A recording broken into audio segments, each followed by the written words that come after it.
Okay, so here's the the salsa. I'm sorry, the tomatillos, the cilantro, the roasted garlic, roasted jalapenos, roasted onions.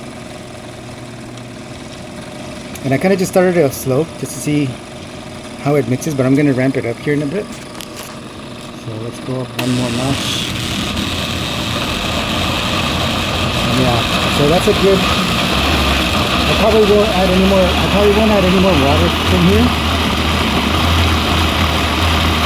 If it doesn't keep mixing as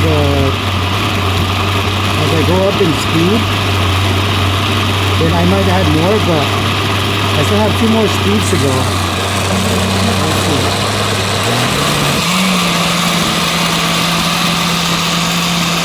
Yeah, this is fine.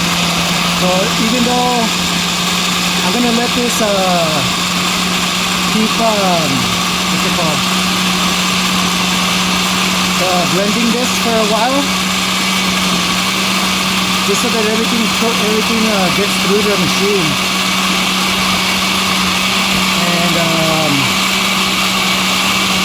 yeah, I'm just gonna leave this here for another good minute or so.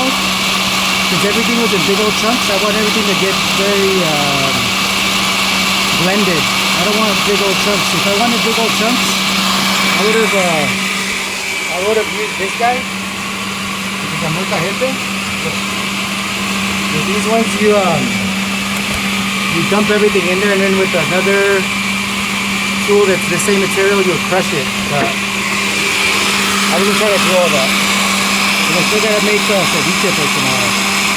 So yeah, we'll just let this keep going, and then